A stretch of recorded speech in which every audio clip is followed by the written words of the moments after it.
झारखंड में paper leak नहीं होते हैं, नौकरियां बेची जाती है। अमीर माता पिता के नालायक बच्चे एक दिन में पढ़ के नौकरियां खरीद लेते हैं। कई राउंड की बात हो चुकी है सरकार से आप लोगों की, आप उस प्रतिनिधि मंडल में शामिल रहे हैं, क्या रुख है सरकार, क्या लगता है बात मानेगी? ब्लैक लिस्टेड एजेंसी जो 2 राज्यों में ऑलरेडी ब्लैक लिस्टेड है, उसके द्वारा परीक्षा का आयोजन कराना, इसमें डकैती बोलिए, खुल्लम खुला डकैती।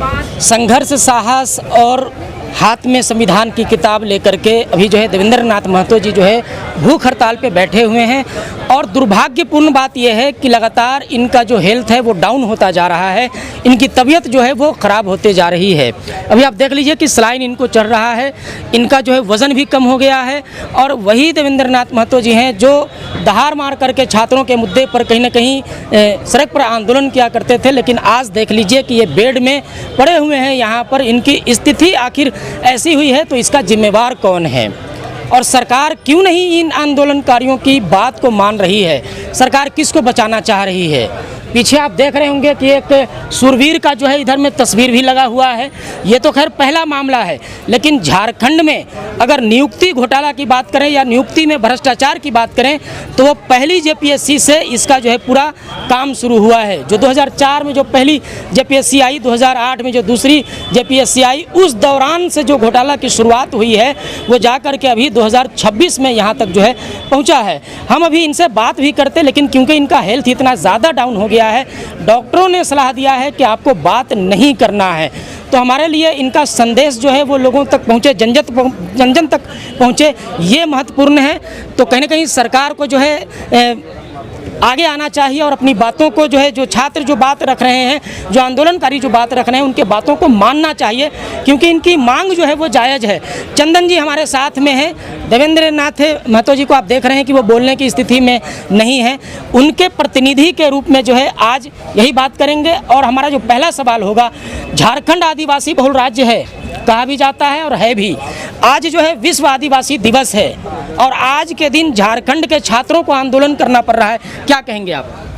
दुर्भाग्य इस राज्य का, जिस राज्य का नवनिर्माण इतने संघर्षों के बाद, इतने बलिदानों के बाद बना था, यहाँ के लोगों को हक और अधिकार मिलेगा, आज वो हक और अधिकार नहीं देखने को मिलते हैं। सबसे पहले आपके चैनल के माध्यम से विश्व आदिवासी दिवस के ओर से झारखंड समेत पूरे देश विदेश के वासियों को शुभकामनाएं, आभार व्यक्त करते हैं, बुल जोहार व्यक्त। क्या लगता है सरकार जो मांग है उसको मानेगी?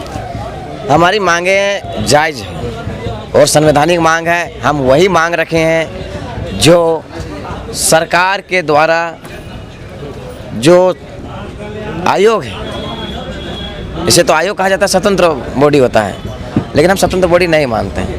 तो क्या कहते हैं, रट्टू तोता होता है, जितना उसको किया जाता है उस सरकार के ही अधीन में, सरकार ही पदस्थापित करते पदाधिकारियों को, और उसी के अधीन में चोरियां हो रही है, नौकरियां बेची जा रही है। ये कहानी आज की नहीं है, पहली जेपीसी से लेकर आज 14वीं जेपीसी है।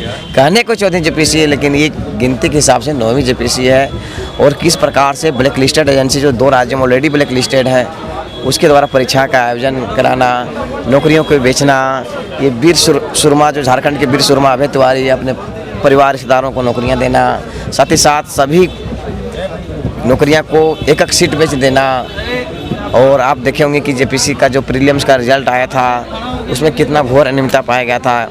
उसमें आप देख पाए होंगे कि झारखंड इतिहास में पहली बार जेपीसी के द्वारा कोई परिणाम जारी किया गया था जो बिना कटअप का, बिना सदस्यों का हस्ताक्षर का जारी किया गया था। और 103 पदों के लिए बहाली था, लेकिन आप जेपीसी का एसओपी देखिएगा तो उसमें 15 गुना रिजल्ट होना चाहिए, मतलब 1545 होना चाहिए। उसमें 2200 कुछ रिजल्ट थे, जिसमें से 418 सिर्फ हरियाणा और उत्तर प्रदेश के थे। अच्छा, एक चीज़ आप बताइए कि कई राउंड की बात हो चुकी है सरकार से आप लोगों की, आप उस प्रतिनिधि मंडल में शामिल रहे हैं, क्या रुख है सरकार, क्या लगता है बात मानेगी? हमारे बातों को लेकर वो सारे पॉजिटिव दिखे और सकारात्मक उन्होंने बतलाया, और हम लोगों ने हर चीज़ों को, पॉइंट को बिंदुवार तरीके से तथ्यों के साथ, साक्ष्य के साथ उनको बतलाया। हर चीज़ का एविडेंस भी दिया कि सर यहाँ पर ये गलती हो रही है, यहाँ से गलती है, इस प्रकार गलती है, और गलती छोटी भी है तो बड़ी मानी जाएगी, क्योंकि आप सरकार के अंग हैं। और सरकार के द्वारा जिस प्रकार से आदमी एक बोतल जहर पी जाए या अच्छा पानी में थोड़ा सा जहर मिला दे, वो पानी जहर हो जाता है। तो आप जांच आप अपना करते रहिए, लेकिन अविलंब जो हमारा मांग है वो हमारा 2 प्रकार के डिमांड था। एक शॉर्ट टर्म डिमांड था, एक लॉन्ग टर्म डिमांड था। शॉर्ट टर्म में डिमांड था कि TDPL एजेंसी के द्वारा जितने भी प्रतियोगिताएं परीक्षाएं का आयोजन किया गया है उसको अविलंब रद्द करिए। दूसरा था कि JCC CGL PGT जो ये वीर सुरमा झारखंड के अभय तिवारी उस एग्ज़ाम को पास किया है और उसमें बहुत सारे अनियमितताएँ पाया गया था। और अभी जांच के दौरान आप देखेंगे कि OMR सीट, आप ब्लैंक चेक और साथ ही साथ एडमिट कार्ड बरामदी हुए। तो खेला बहुत लंबे स्तर से हुआ।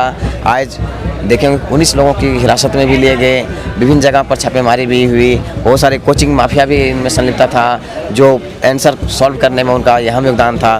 तो सरकार हर चीज़ को जान चुकी है। और भी मैंने मांग रखा, सुझाव भी रखा कि वैसे एजेंसी के द्वारा परीक्षा का आयोजन किया जाए जो विश्वसनीय हो, जैसे IBPS हो, चाहे TCS हो, और JPC JSSC में जो भी भ्रष्ट पदाधिकारी उसको आप बर्खास्त करिए।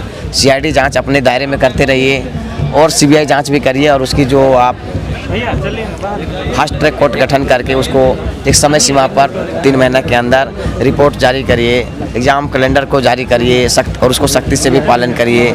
साथ ही साथ वैसे पदाधिकारियों को JPC और JSSC में पदस्थापित करिए जिनका ट्रैक रिकॉर्ड 10 साल का बेहतर हो, किसी प्रकार का आरोप प्रत्यारोप या किसी भी राजनीतिक संगठन से जुड़ा ना हो।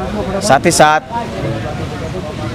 चंदन जी, एक सवाल है, जैसे आपको क्या लगता है किस तरीके का भ्रष्टाचार हुआ है JPSC में, JSSC में या बाकी के एग्जामों में? भ्रष्टाचार बोलिए कि चोरी बोलिए, हम तो ये सब नहीं मानते। इसको डकैती बोलिए, खुल्लम खुला डकैती। ये खुल्लम खुला डकैती करके हमारे भविष्य को बेचने का प्रयास किया गया है।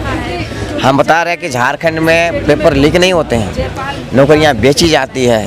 अमीर माता पिता के नालायक बच्चे एक दिन में पढ़ के नौकरियां खरीद लेते हैं और हम जैसे मेहनत का स्टूडेंट पढ़ते हैं, एक आस में रहते हैं कि इस बार एग्ज़ाम अच्छा गया, इस बार हमारा रिजल्ट होगा, परिणाम अच्छा होगा, लेकिन फिर हमको वही दुख ही मिलता है।